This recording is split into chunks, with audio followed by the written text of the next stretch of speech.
everyone. It's Judith Briles, and we're back again for another awesome episode of the Author You, Your Guided Book Publishing podcast. And I'm going to give kudos to ourselves because Good Pods has ranked it not one, not two, not three, but four categories in their top 10 lists.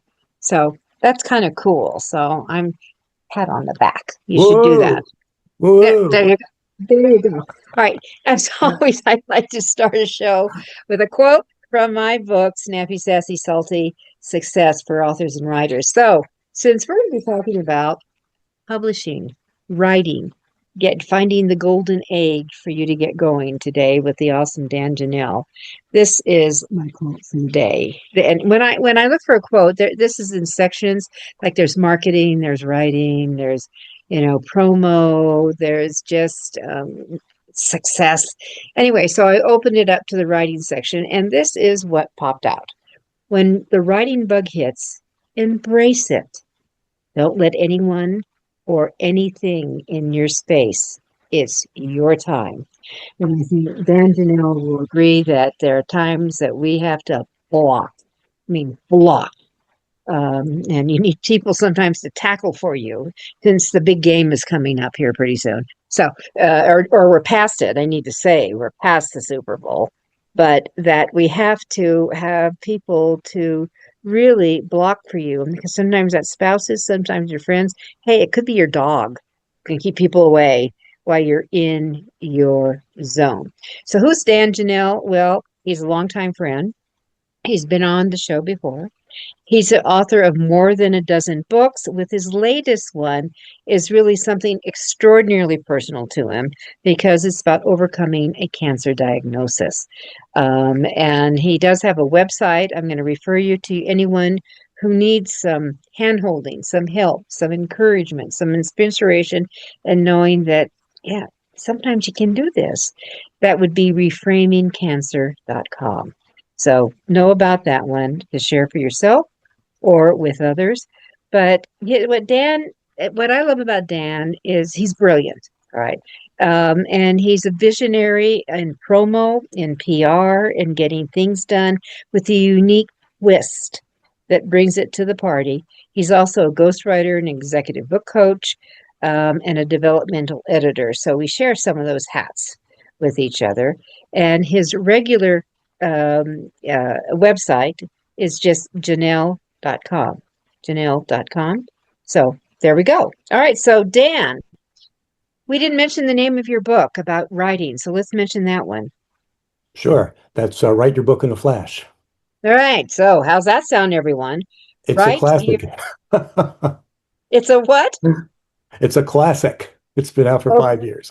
And a lot of people love it. A lot of people have written their books based on the principles there. But Judith, you mentioned something that I just want to really repeat here. You just opened your book to a random page, and my friend Ann Janser, who you probably know, says, This is the celestial librarian. We are meant to open a book anywhere, and what comes out is what was meant to be read. And that's the way I wrote my book, my memoir. You can open up anywhere, and there's an inspirational passage or a thing to learn from or something to be inspired by, because people who've received a cancer diagnosis don't want to read a 400-page manual written in doctorese.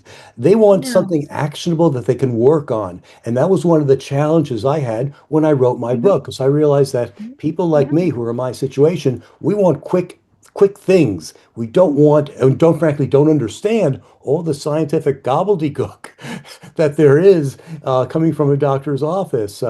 We just can't understand it. We're not doctors. No, and sometimes you don't need to. What you need to kind of understand is, okay, so what things can I do for me to get well? To who do I need to maybe on my team to help me? There's so many things that go on during the time I've been around death and dying with others. I've held their hands as the process progressed and finished. I have died twice myself. I know what it feels like. And I've often found when I share my experiences with someone who was in that scenario, And then I am now saying, are you ready to let it go? Because there is a let go that has to happen. I think mentally, for people who are around them, their family, as well as the person who's in transition. And uh, been there, done that, let's just say. And I understand it. And I always tell them about you will feel safe. You will feel warmth probably envelop you. You will feel the pain disappear. And that's almost a relief. I found, Dan, it creates this bridge that they can let go. Very interesting. That's Anyway, so true. But my book is for people who want to live. exactly. But there are So, well, times let's in focus one's on that. that's life. Yeah. Well, no, I'm all 'Cause- for that. But right. but there's also, let's talk about writing. Sometimes there's we need to let a project die. It's the wrong time. It's the wrong fit. It needs to be put to bed and maybe gurgled up again. Because I'm sure you've experienced that. I've had things thinking this book is going to be so good for like the nurse execs and all that. And when I started talking about it with my primary audience, which was the staff nurse, the OR nurse, the wound ostomy nurse, blah, blah, blah. Oh my God, it was the kiss of death. Mhm. And I pulled it. All the work I'd done, I pulled it and let it go. Well, So, Judith, that's not too unsimilar to where I was about 6 months ago. I had written about 30,000 words and I stopped and I could not look at it anymore. And the reason was, well, first of all, the theme of my book is that cancer is not a death sentence. Cancer for yes. many people is now a chronic condition. There have been so many advances in the Mhm, treatment of cancer that the long-term lifespan for many people with many kinds of conditions is infinitesimal. Cancer is mhm, more like a chronic condition now, like arthritis or chronic back pain or whatever. And we all have something, mhm. right? So we Yeah. have cancer. Now, what stopped me was the fact that there were people who go to the doctor's office on day one, they get a diagnosis, and they're gone 3 days later because the cancer is so far advanced. And that Mhm, held me back. I wanted to have sympathy for the people, the families of those victims. But on the other side of my brain was the fact that we know people who got a cancer diagnosis 10, 20, 30, 40 years ago who are still with us. And they're leading very nice, productive lives. They've had children, they've had careers, and cancer did not stop them. It did not define them. And that's what I had to get over. I had to get over that imbalance there. Like, am I offending the families? And what got me off my butt was when I spoke mm, to a friend of mine, and he said, if you're going to be a thought leader, if you're going to, you need to stake out a position and you need to stand by it. And I thought, if a friend of mine or a relative of mine was sick, would I wait 6 months in order to help them? Would I be worried about people who didn't overcome this disease? mhm, No, I'd have to stick my head up and take the blows and realize that this book can help people, give them a new perspective on hope, health, and happiness that they can achieve. Because when you get a diagnosis, when the doctor tells you you have cancer, they don't give you hope in many cases. They're very flat about it. My doctor, the first doctor, she's no longer my doctor, by the way, said, you were dealt mhm, a bad hand. Not only do you have cancer, you have the most aggressive form of that cancer, double hit multiple myeloma. And I know many people who had died from multiple myeloma. 10 years ago, it was a death sentence. But mhm, now there are new drugs, new treatments, new therapies. The projection is a long, long life. mhm, So as long as I stay on my drugs, I'm going to be fine, which is good. And that's the message that needs to get out. Because when you tell people you have cancer, their first question is, oh my God, are you going to die? Because they think cancer is a mhm, death sentence. And this book has to tell people that no, you can have hope. There are chances, there are good chances that you're going to survive and you're going to live a long life, even if the doctors don't tell you that because they're afraid of giving you false hope. And I said, like, why would they be afraid of giving you false hope? why would they give you false, true despair instead of false hope? Because every nurse I spoke to and every treatment center I've gone to has said people who are optimistic, people who have a positive outlook on life, have a much better chance of recovery than people who are pessimistic and have a bad outlook on life. So attitude is Don't so important. don't you think a lot of the work that Norman Cousin did Yes. Yes. dealt with that whole scenario? That and he wanted you to bring humor into your life, which when everything feels real bleak, it's really hard to invite humor in to that. Exactly. I mentioned that in my book as well. For those who don't know, Norman Cousins was a very famous magazine editor in the Hmm. 1970s. He had received a very bad diagnosis, and he just surrounded himself with Laurel and Hardy movies and Abbott and Exactly. Costello movies and just laughed, laughed, laughed. And the endorphins just popped out, the dopamine popped out, and he recovered because the doctors didn't think it was possible that he could ever recover, let alone through laughter, and he did. He wrote a book about it, and it's changed a lot of therapies. And that is so true. When I drive to my appointments at the Mayo Clinic, it's about an hour and a half drive. I listen to inspirational, motivational messages from Tony Robbins, from Joel Osteen, from other people who can put a positive outlook on your life instead of listening to like talk radio with their negative things about politics and doom cycles and whatever. Surround yourself with things that lift you up. I've even changed my environment in my room. I have pictures of my mother, my nieces, my nephew, my cats, things that bring me joy. So every time I look around, I see things that inspire me. I have old birthday cards and anniversary cards from my wife, and I put those up there that bring a little bit of joy. What? You mean you don't save your birthday cards and anniversary cards? Well, now you can. Surround yourself with things that bring you joy. I wear clothes that say, the life is good shirts, and the Mayo sells another shirt that says the comeback is stronger than the setback. When you look at that, you can't help but have a positive attitude on life that's going to help you as much as all the medications and drugs that the doctors are prescribing for you. Oh, I absolutely do believe that, and also in looks at just the things that are your reminders, whether it's tchotchkes or that really ridiculous card.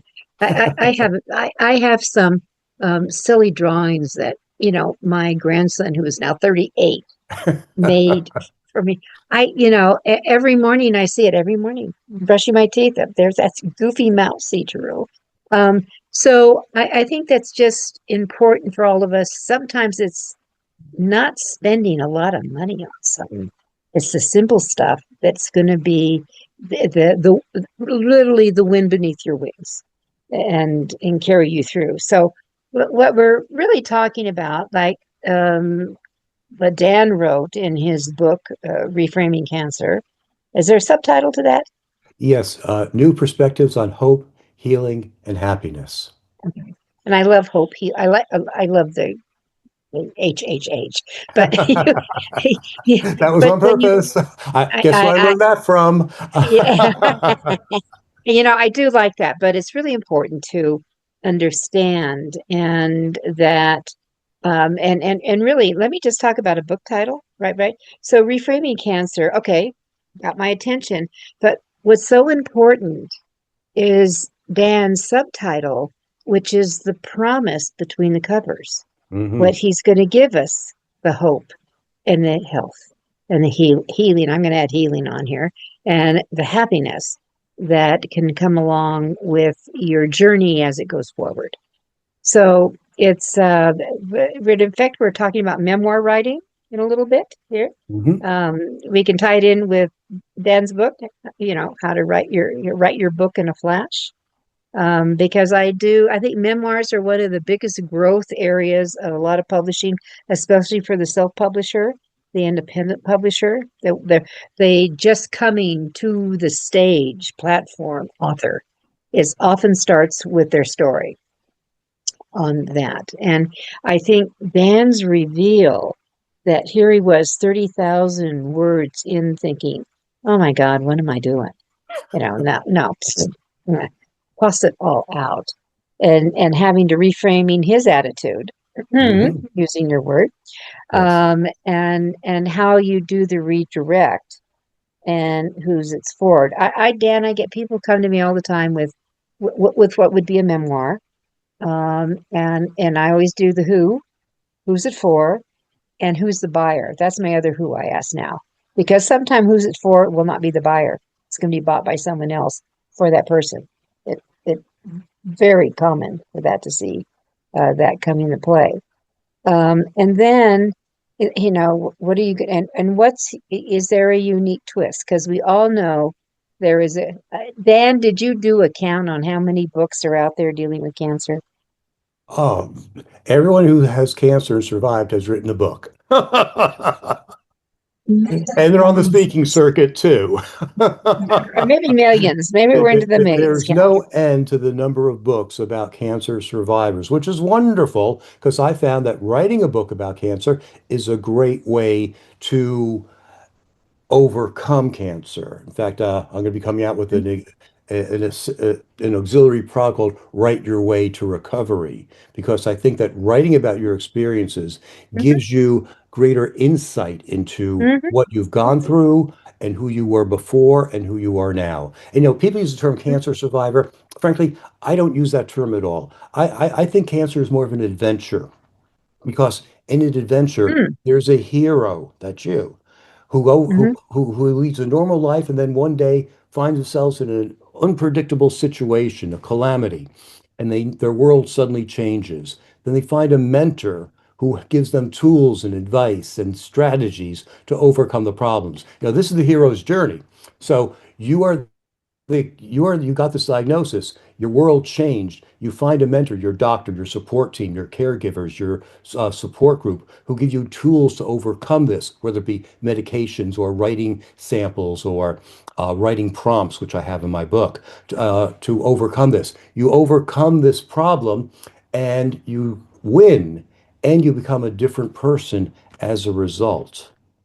I'm a different person now than I was 2 years ago when I got the diagnosis. I'm kinder. I'm more relaxed. I am more apt to listen to people and sympathize with people. I'm a nicer person than I was 2 years ago. And people who go through this process change through this process. And I think that's one of the So, important things that happens in a yeah, memoir, why people read mhm. memoirs, because they empathize with the person who wrote the book because they're going through that same situation. And they see that this person overcame it. And if that person did in those horrible circumstances with those tools and those ideas, then maybe they can too. That's why people read memoirs.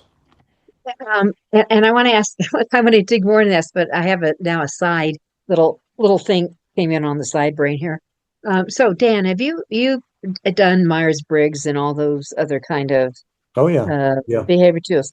It would be fun to go back because I would say that no, I mean I've known you for many years that you had a lot of J in you, judgmental. Yeah, yeah. Oh, yeah.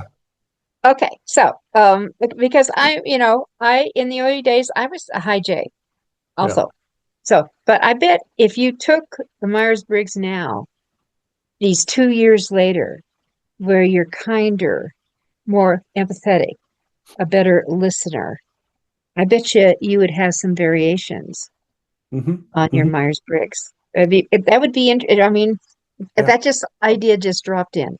Sure. So, I don't need a test to tell me that. And I'm sure people listening to this who've been through the same situation can say mhm, the same thing. They're different people. They learned a lot through the process. And mhm. Steve Jobs had a very interesting quote. He said that you can connect the dots by looking backwards. You can, Love that quote.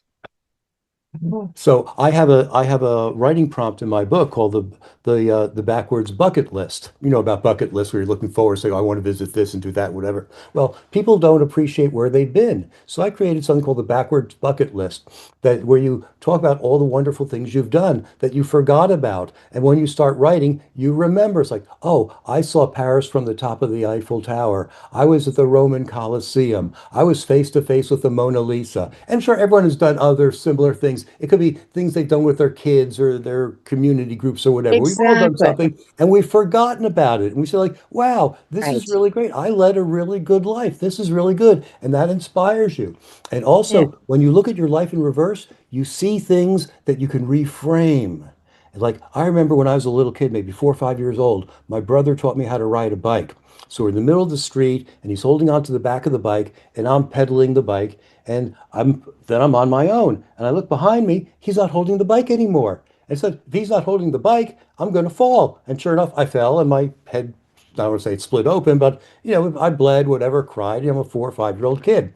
And that always stuck with me. Well, looking back on the situation, I realized like, wait a second. Of course he let go of the bike. He had to let Yeah. go of the bike. I was going faster than he could possibly Then he could run. run. It's a matter of physics. He didn't abandon me. It was Yeah. physics. So look, what other situations can you write about? It's like, oh my God, it's not the way I thought at all. It's totally different. There was no fault. And you can So, reframe the most horrible situations in your life and say, oh my God, I was totally wrong. And then this feeling of release comes. This release, mhm, this regret, this remorse, this pain just physically leaves your body. This has happened to me mhm, several times through the course of going through that kind of exercise. Like, oh my mhm. God, I really misinterpreted that entire situation. And you become a better person as a result. And have to, and you're no longer ticked off at your so, but I think that there's let's talk about memoirs and biographies. Okay. Sure. I actually did a book that was a biography, and the author was alive. We are now taking a look at it again. We're going to republish it. We're going to totally change the cover as it was. But the book, Jim wrote the book, but just that mental change, that from the memoir to the biography. I'd love to have you talk about the difference, and then let's talk about. I'd like to dig into components, like you were talking about, the cards and all this, and and I always think it's important to don't forget the goofy, don't forget the outrageous, don't forget. I just had a discussion with someone else about rebuilding their media page, and I said, I want you to create some fun facts about you. If you're really going after podcasts and being interviewed, those people look at those kind of stuff. You can even give it to them because they might introduce you with it. And I've had a variety of things, and one of them, it's been, oh my gosh, it's been 60 years plus, but I haven't talked about winning the big deal on Let's Make a Deal with Monty Ah, Hall. yeah. Yeah, you told me about that in the green room. That was fun. Yeah. So let's talk about the difference between a biography and a Mhm. memoir. A Yeah. biography, it's really birth to death, everything important that happened in your life. And if you're a famous person or a celebrity, people want to read about that. Or if you're writing something for your family, for family history, that would be a good option. But a memoir is different. A memoir focuses on one specific aspect of your life. In my case, a cancer diagnosis. In other people's cases, I hate to say this, sexual abuse by a close Hmm. relative, neighbor, whatever, that seems to dominate a lot of memoirs. It's a painful experience. I just finished up working with another client of mine about his recovery from alcoholism. Um, and these are books that can transform people's lives because they can see themselves in those books. They can see that someone has emerged from the same situation they were in and become a better person as a result. Um, in fact, the last book my client wrote, what turned him around from alcoholism is that the doctor told him he was going to die if he didn't change, which every doctor says, and you hear it, and it goes in one ear out the other. And then he thought to himself, I'll never be able to walk my daughter down the aisle on her wedding.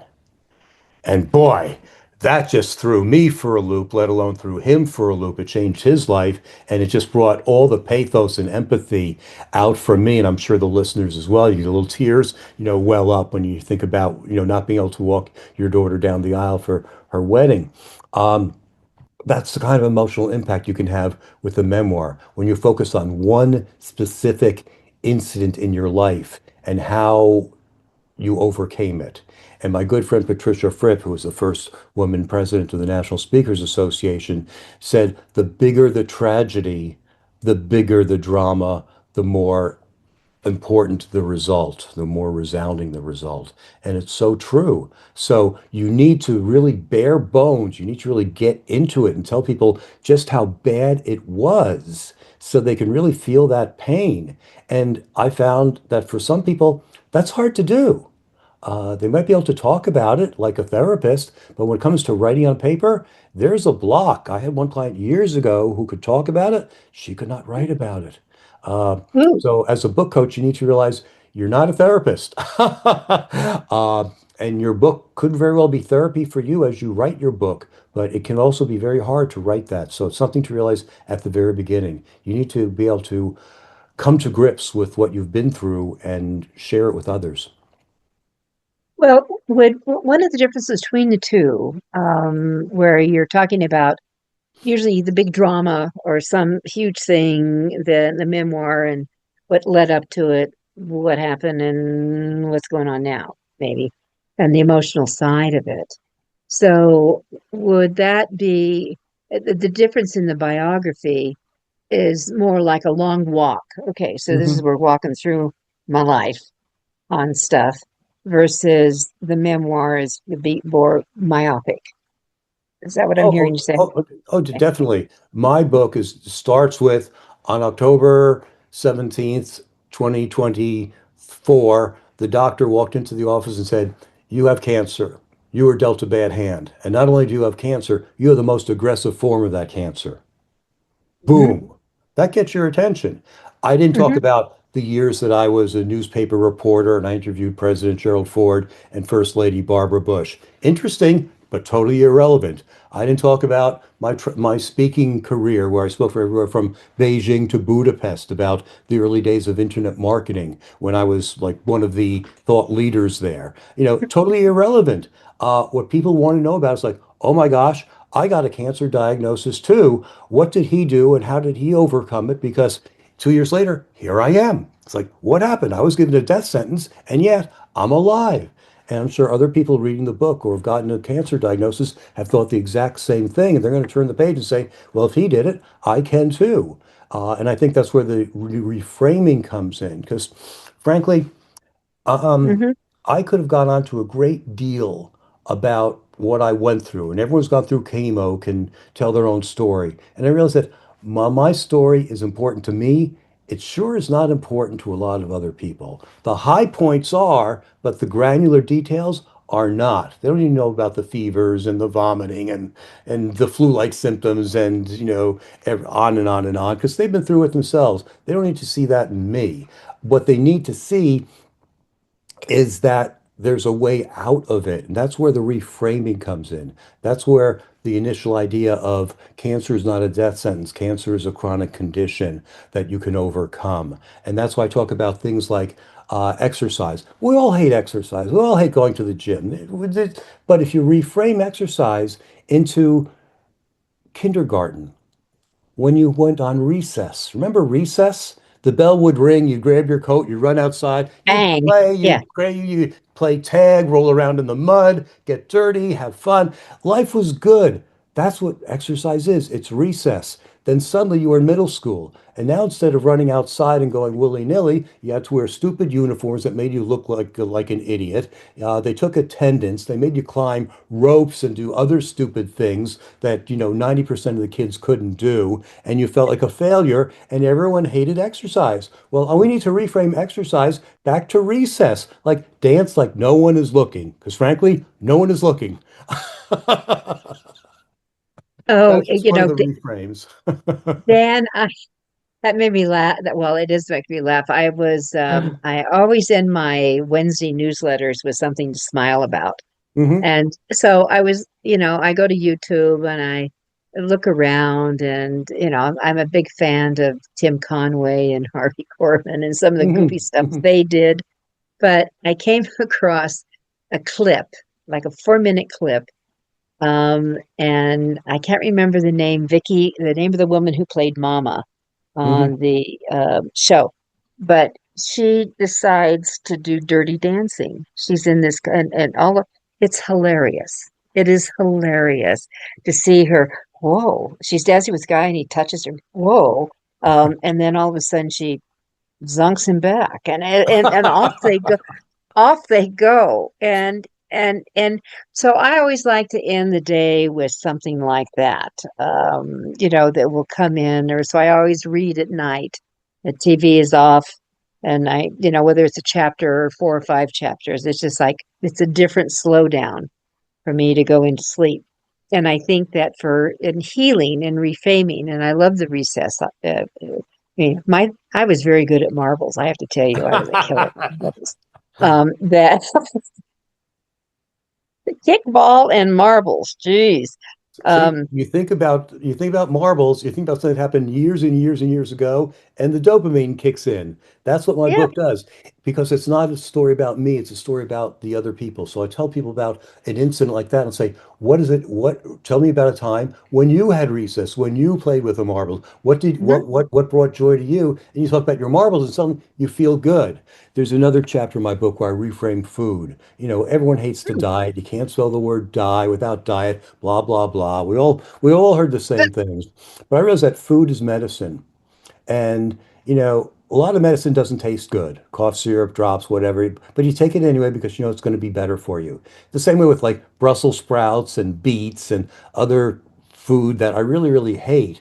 But I realized if I'm going to get better, I need to start eating better. So I cut out all the crap that I was eating and I started eating salads. And salads are actually pretty good. You put some blueberries in a salad, you put some oranges in a salad, and it really tastes good. So one day, shortly after I got the diagnosis, by the way, I say diagnosis instead of cancer. I don't want to use the word cancer. I say the diagnosis because it removes me.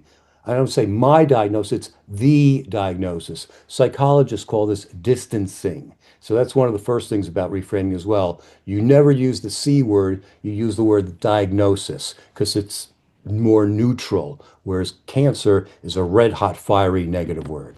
So my Mhm. wife and I went out to our favorite burger restaurant, and she orders this beautiful double meat, cheesy, gooey, greasy hamburger that I would have loved to have had. But on the back of the menu was a beet quinoa salad. And I said to myself, I've never eaten a beet in my life. I've heard that they're disgusting. They taste like like dirt. Quinoa is okay, but I feel like, oof. So I asked the waiter, how is this? And the waiter said, I don't know. No one's ever ordered it. Oh, So I ordered it, and it wasn't half bad. The quinoa had a nice little crunch to it. There are nice little other things in it that made it crunchy and tasty and whatever. And I got through it. And I realized that I needed to reframe food as medicine to say, even if it doesn't taste good, I got to eat it because my body needs it. And that's when I realized that your body is your friend because it can recuperate, and your body is your enemy because it's designed to break down. And it will okay. break down if we don't take steps to keep it alive through food, through nutrition, through recess, through taking care of yourself. Otherwise, the old saying, if you don't use it, you'll lose it. Well, you surely will use it. So every morning I do little exercises that are nothing, cat and cow exercises, bird dog exercise. You can find lots of these exercises online, on YouTube. Very simple. They don't require weights. They don't require gym membership. They just require you to like move in normal functioning ways so you can reach up and get the can of, beans off the third shelf because you need to move your arm that way because it's functional. That's what it's all about. Um, and you Oh, okay. can recover. I have something for you. Sure. Okay. So I think so. I wrote a cookbook. Oh yeah. This, okay. And I'm going to tell you on page 42, everybody, I have a Wildicious beet salad. There is Yeah. only 5 ingredients in it, Dan.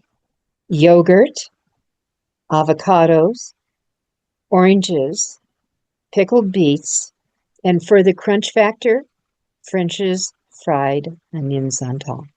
Hmm. It is so delicious. I mean, the first time I mucked around and played with this, is that I um, I made a platter, and in fact I should have called it Dan's beet salad. Anyway, a couple of my neighbors are guinea pigs when I'm playing around with food, and so they were over and we're out on my deck. It's kind of a nice summer early evening, and I have this platter, with a smear of yogurt on it, and then the layer of pickled beets, and then the layer of chopped up avocados, and the oranges, and then the avocados on top.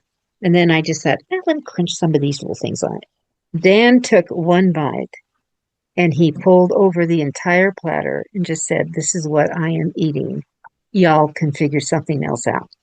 So, you know, I do, play with food, but experiment with what Dan said. Food is really important, on that. And that even though you get a diagnosis that wasn't welcomed initially, that there are things that you can do, because I do believe that when you're going through those bumpy health related times, you do need comfort with it, and because your taste buds change, so many things True. change when you go through it. Like I used to love the glass of wine in the evening.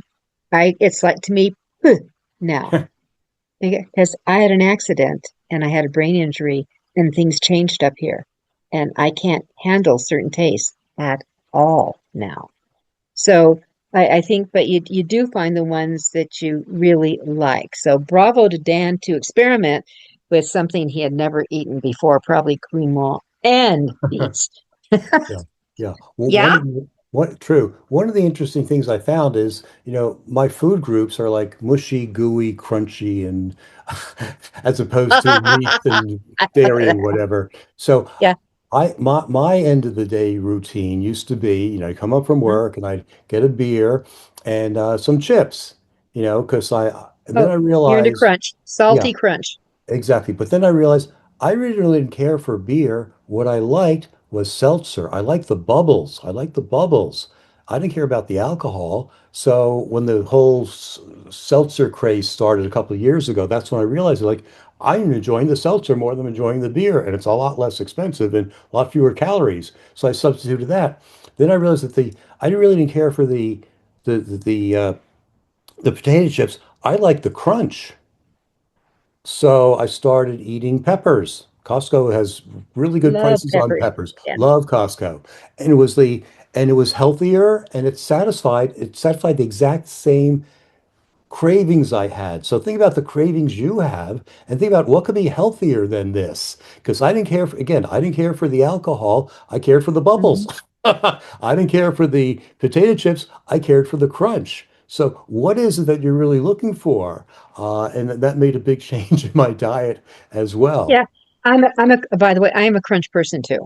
I'm a Uh-huh. big, I'm always looking for the crunch. That's why I find when I do certain things, celery is so welcome because I can add that crunch into it. But we're talking foods. Let's come back to your memoir biography and then roadblocks.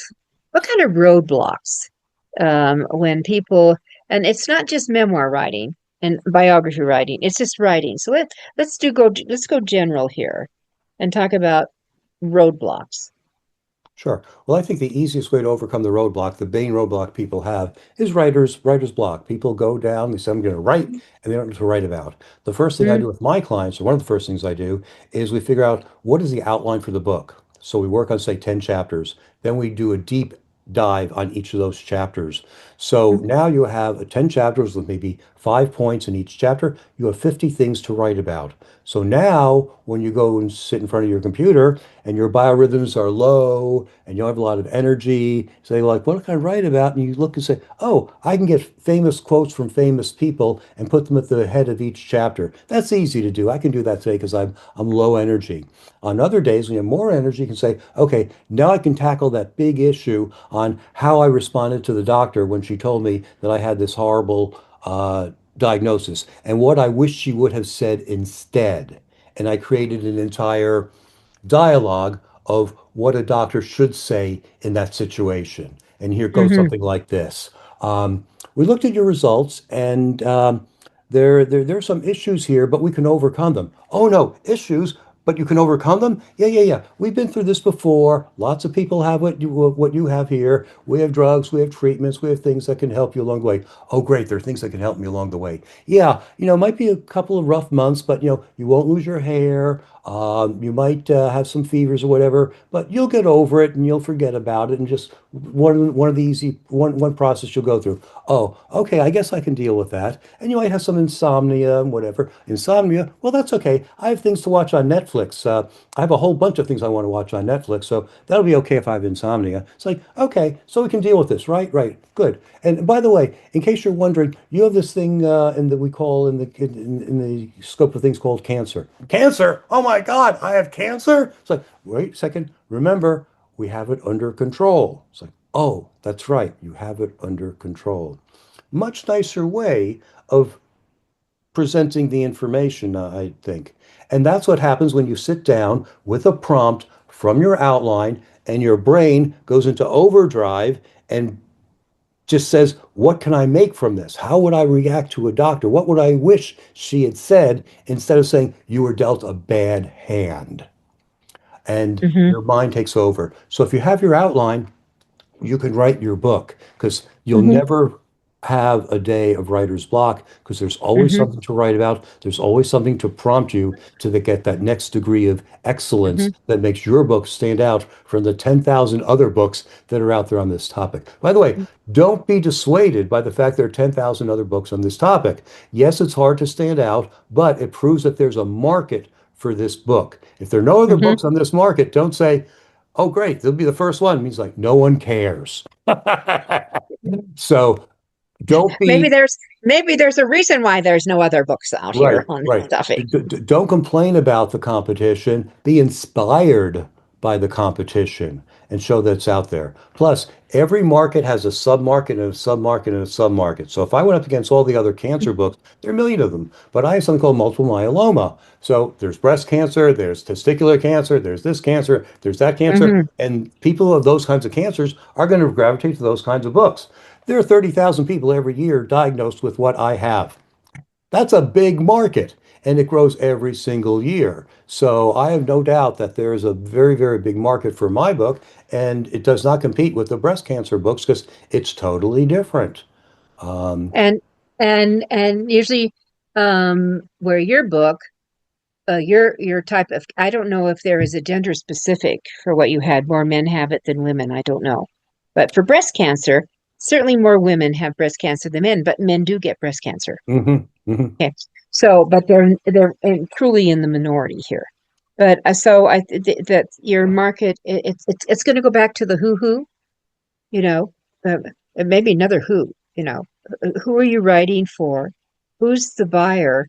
And why are you the who to Yeah. write the book? How's that sound? Sure. Well, the who am I is very Yeah. specific because I'm offering new perspectives. So it's not Hmm. my story of vomiting and whatever. It's not my, All it's right. it's really a They're out there. prompt Yeah. book that tells people, here's what the doctor told me. What did your doctor tell you? And how did you feel? Now you can process that information and make sense of Hmm. it. So my book Hmm. is totally different in that regard. Who is the Hmm. buyer? Well, obviously people who are going through the situation, but there's another buyer, the drug companies, the Nice. the cancer institutes, the cancer research centers, the hospitals, the treatment centers, those institutions that want to give people a book that says, here, read this, all hope is not lost. There's a way through this, and this book will help you get there. So I'm looking for volume buyers from the big drug companies who can use the book as a way to say, see, our drug worked. It helped this guy overcome his situation. So doctors, you should order our drug and prescribe our drug. And for the treatment centers, like, hey, he survived. You can survive. Read this book, do what it says, and you'll have a better chance of having a positive outcome. Which does make all the difference in the world, Mhm. on that. And going back to remembering, I mean, I actually wrote down someone where I have a workshop coming up, and someone said, well, you can use all your AI notes and all that. And because I always tell people, make sure you have a pad of paper over the side that you could make quick notes or whatever. And what I was telling her, I'm looking for triggers. I'm looking for a keyword phrases, something that, like, for example, I loved it, Dan, when you said, stop thinking of exercise as exercise. Think of it as recess. I loved that. I did. I loved that. To have a no way. So remember, when we played hopscotch, I was big at Mhm. hopscotch too. Um, I bet you are. yeah, maybe take a lager out when you go for a walk and do a couple of hops. As you go along, and have some fun. Well, I know that we got not quite 10 minutes to go, but if we have in or maybe less, then our producer will let me know where we are. But let's talk about writing styles, okay? I'd love to get into writing styles a little bit. I know you, I know, I certainly know my style. I'm punchy. I'm a punchy writer. You Mhm. know, one of the things that I learned as a columnist for the business journals for 10 years is there was great value in a one sentence paragraph. Yeah. The pop, there was great power in a one word sentence. Hot. And it really reframed, using our word for the day, reframed the way I thought about writing, and getting things out. So it Yeah. changed me. I agree. And I mentioned this earlier in our talk that all my chapters, they're not really every chapter really has chunks. You might call them blog posts. I call them a chunk. It's Yeah. 200, 300 words to describe a situation, like the recess story. So I sometimes I tell stories. No one wants to be lectured to as well. So there are No. stories and said, here's what I learned from this. What is, then I turn the table and say, your turn. That's the term I use. Uh, what did you do to have fun? What can you do to change to eat differently? What can you do? Whatever. And that way, my story becomes their story, and they can expand on it, and they can write about it, and journal it, and make sense of it. So I think that's one of the key differentiators in my book. But the whole idea is you have to get through it quickly. And I took the Dale Carnegie course a number of years ago. It was probably one of the best things I ever did in my life. And Dale Carnegie Hmm. had a very simple formula that Hmm. tell a story and Hmm. then tell the point of the story and Right? then tell people what you want them to do. And that is a very effective way because if you tell people what you want them to do, then you're lecturing and they don't care. It's like, you should dance. Well, screw you. But if I tell them about the story about, playing hopscotch in first grade, then suddenly, oh yeah, I remember hopscotch. That was cool. Yeah, marbles. That was a lot of fun. Tag. Oh yeah, you're it. That's cool. That releases the information. It's like, yeah, here's what I remember doing when I was a kid that would make this fun for me. And now I can do that instead of, getting 10,000 steps or lifting or whatever you hate to do in a gym. So it makes it their own. And I think that's so important to not lecture, but to inspire, to let people know, like, here's what happened to me. Here's what does this mean to you? And it works. And I love your idea of like the one word paragraph. I think in today's world where there's Mm. people have such small attention spans that short Yep. paragraphs work, short blog posts work, even More and more. listicles, bullet lists, Oh numbered yeah, I love lists are this. important. Yep. Yep. Subheads are important if something goes for more than a page. Um, bold facing certain words, not to excess, because if you do it too much, it loses its meaning. loses its impact rather. Italics, certain words, same thing. Do it occasionally and it pops. Do it too often and it becomes a direct mail marketing piece. Um, Another thing Which I did with the I book have is rarely, called, I have to say this, I have rarely seen a direct marketing piece that I would say, oh God, this is hot. Most of them go on in perpetuity, on and Mhm. on and on. I hate them, Right. but people, marketers will argue, but they work. And I said, the question is, could they work a lot better? Yeah. And in a book, it's a totally different thing because people want information they can use and run with it. That's what people want today. The days of the 400-page book are gone. People want to pick up a book when they get on a plane in New York and finish it by the time they get in Los Angeles. And one person interrupted me during the seminar and they said, no, no, no, they want to finish the book by the time they fly over Kansas City. Okay, so, and that's definitely a truism for your nonfiction readers. Memoir is a narrative nonfiction. Memoirs, those are nonfiction books on that. Those of you who are fantasy, are epic people, or romantasy, okay, you could have your 400-page books, Yes. because actually people will buy them. The bigger the book, oh, perfect. That's what I want. So I want a big book. It's a different type of read.